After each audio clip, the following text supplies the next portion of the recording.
Welcome to your Aligned as Fuck Life podcast, hosted by your girl, Shalvika. I am a life transformation coach, a wife, a cat mom, pure generator, Enneagram 3, Pisces sign, and helping you build an aligned as fuck life is my jam. Out in this world, we believe that there are no set rules for building a life, career, and business. That we are all unique and we should be able to embrace our uniqueness in everything we do while shedding all the rules or bullshit rules one at a time. We will talk all things mindset, manifestation, healing, energetics, rituals, success, and so much more. I believe that I can have it all and you can too. Ready for an episode that will take you one step closer to your aligned as fuck life? Let's get started. Hello and welcome to episode 16 of your Aligned as Fuck Life with Shalvika.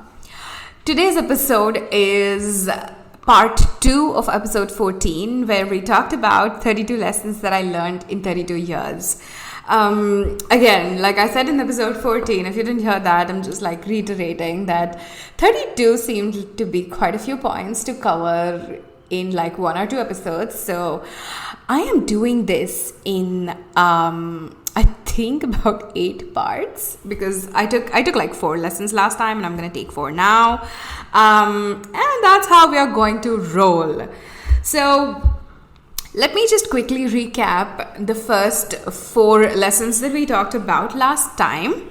The first lesson was the best thing you can do for yourself is take that leap.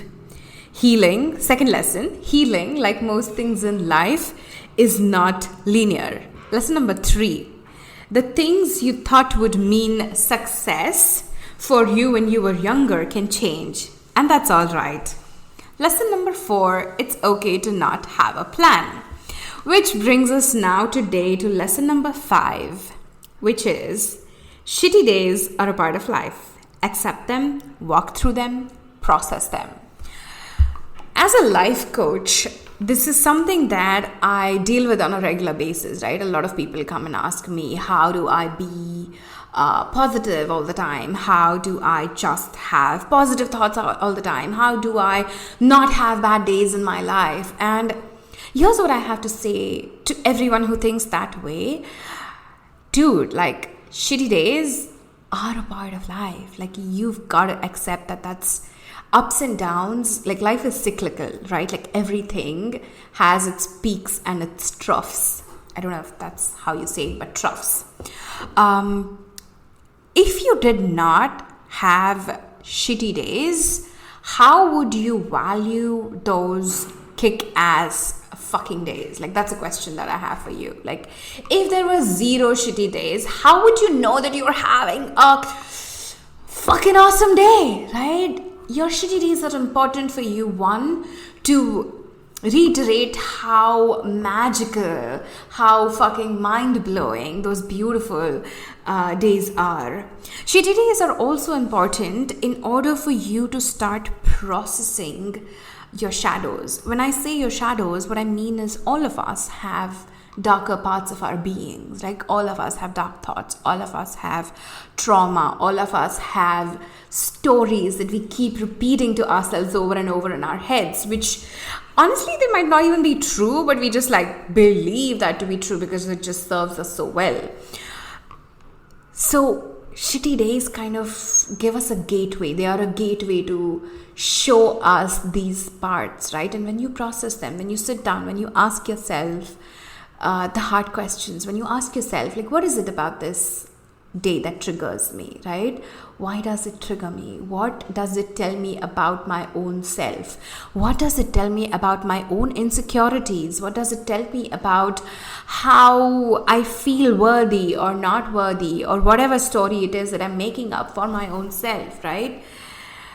This is where your shitty days actually like really come into play, because they really fucking help you to process your shadows. They show you your shadows, which helps you process them, right?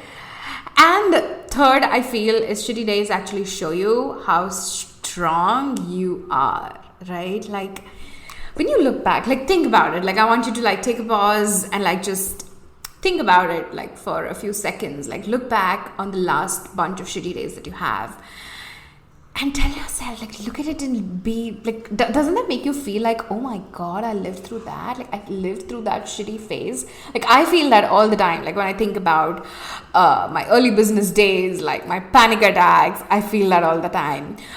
When I think about how miserable I was in my corporate job, I think that all the time. I'm like, oh my god, I actually survived that shit, right? So yeah, they give you evidence that you are a fucking bomb, and that is so bloody important. Lesson number 6. Challenging yourself will show you things about you that you never thought possible. Just like how shitty days help you, I think challenging yourself helps you in the same way. And I think we kind of touched base upon it in episode 14 around like taking your leap. But when I say challenging yourself, I don't just mean like taking a big ass leap. I mean like challenging yourself in your tiny little things. Like to give you an example,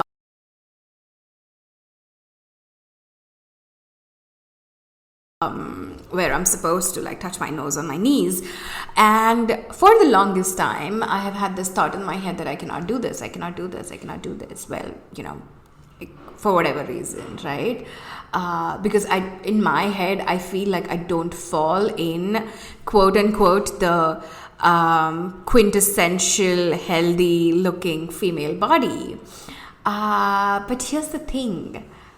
I could do it. I could actually touch my nose to my knees, right? So challenge yourself in like the littlest ways possible. Like say for example, you cook every day, right? Like if that's you, challenge yourself to maybe try like a Mediterranean recipe or like a South Indian curry or something.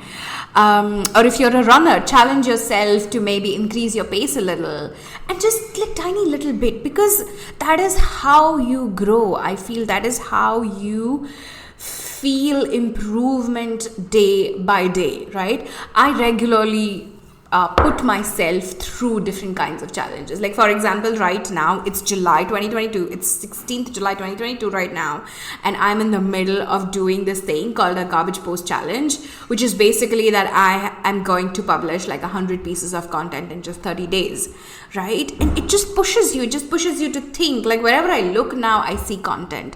So it really shows you what you are made of, right? Like challenging yourself shows you that, you know what, I can improve, I can change, like I can create like kick-ass, bomb-ass content day after day, every single day. I can touch my bloody nose on my knees, and whatever your version of, challenging yourself is. But I think it's so important as evidence to our own brains that I am a kick-ass being and I can do whatever the fuck I want. Right? That is lesson number 6. Lesson number 7, and this is one of my favorite lessons. You are not your thoughts, and this is something that okay, for anyone who's listening to this podcast right now, I would definitely recommend you to pick up this book called The Untethered Soul by Michael Singer. I in no way am earning any royalty on that, but I just feel that it's a life-changing book. And this lesson actually, it comes from a lot of different thought processes. It's there in Hinduism, it's there in Buddhism, it's there in a lot of spiritual practices across the world.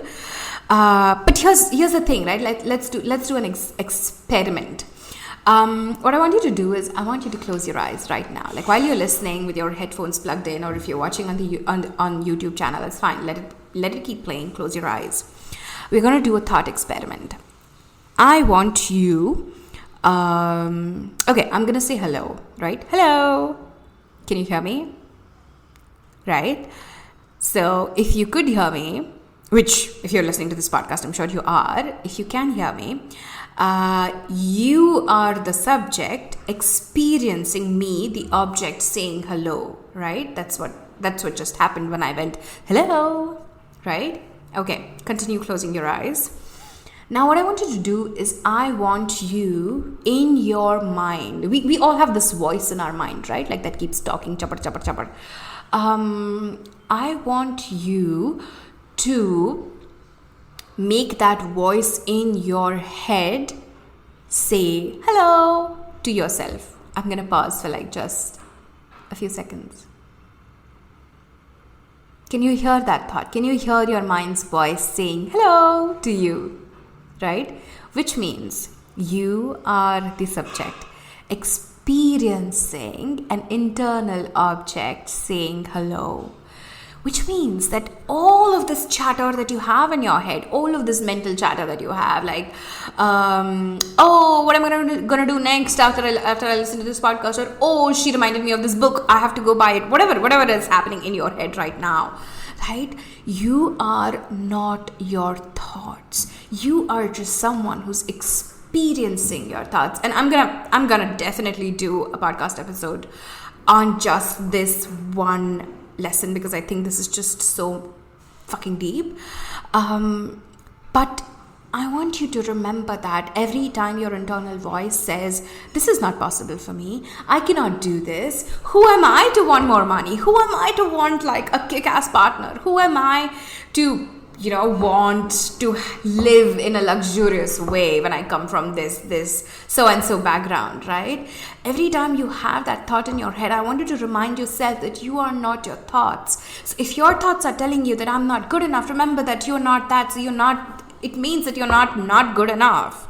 Right? If your thoughts are telling you, oh my God, I'm so fucking fat, I'm so fucking ugly. This has happened to me, by the way. I've been there.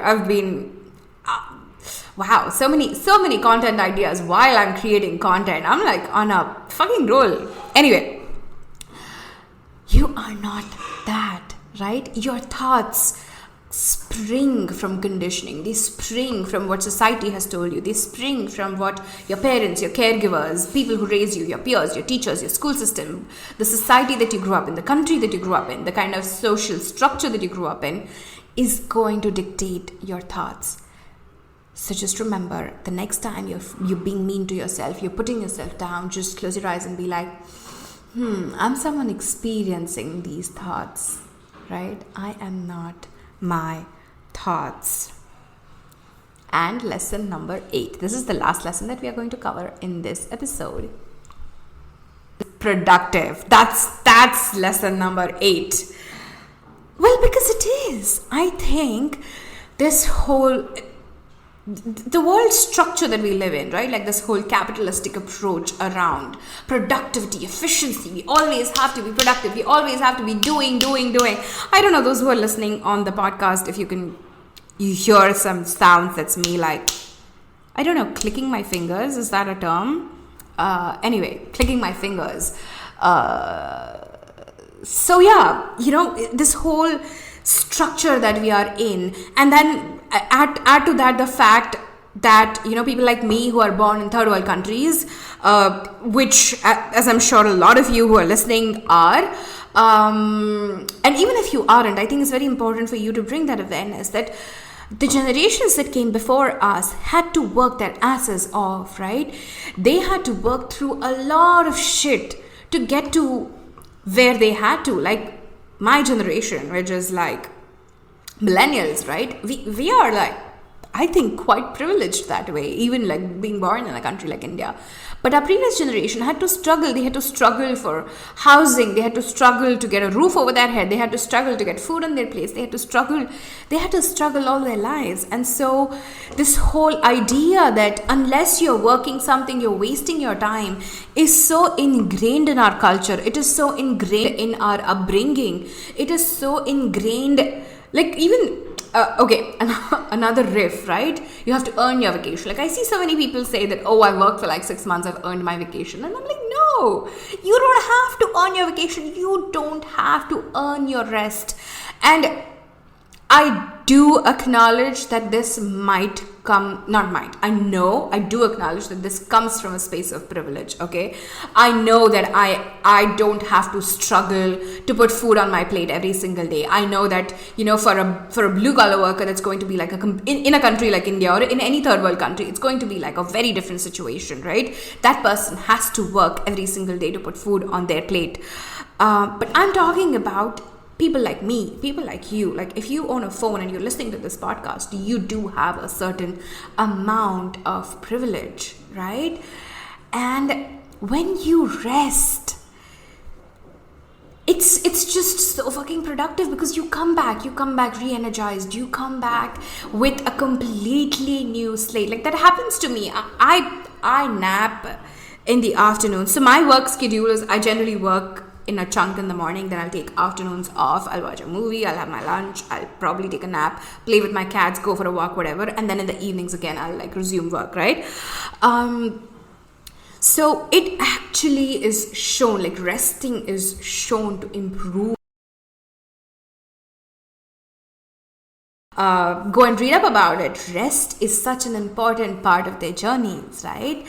But we keep denying ourselves that, because we feel it is something that has to be earned. We feel it is something that makes us unproductive. We feel that we are wasting time, because that's how we are raised. If you're napping, if you're resting, if you're taking days off doing nothing, you are wasting time. You're wasting your youth. But I like to look at it as, I am taking care of my own self. I'm taking care of my mental health. I am taking care of my physical health even, because there is research that shows that if you take like a 20-minute nap post dinner, that actually post lunch, that actually improves your digestion. Anyway, let's not go down the food train. But yeah, napping is productive. If you are someone who has the liberty to take naps, take naps. And if you're someone who is in a 9 to 5, take naps over weekends. Take your days off. And it's not just about naps, it's about taking time off. So, okay, I'm going to tell you a quick story, like before I wrap this up. When I quit my corporate job, I had 95, if I remember correctly. It was definitely 90 plus vacation days pending. I actually had 90 plus vacation days. And I'm just like, now that I think about it, I'm like, why did I not take those days off, right? Because we all have this screwed up idea. And I used to take a lot of vacation days, okay? Like in my team, I used to be someone who takes the most days off. So, napping is productive. Resting is productive. You deserve to rest. You don't have to earn rest. All right, let's recap. So, lesson number 5. Shitty days are a part of life. Accept them, walk through them, process them. Lesson number 6. Challenging yourself will show you things about you that you never thought possible. Lesson number 7. You are not your thoughts. And lesson number 8. Napping is productive. All right, that is all that I have for today's episode, and I will see you in the next episode soon. Ciao. Thank you so much for tuning in today's episode. If you absolutely loved what you heard today, be sure to share it with me by leaving a review on iTunes so that I can keep the good stuff coming. And if you aren't already following me on social media, come soak up some extra inspiration and send me a hello on Instagram by searching @ShalvikaP. Also tagged in the show notes. I love and adore you so much, and I will talk to you super soon. In the meantime, continue building your most authentic and aligned as fuck life. Ciao!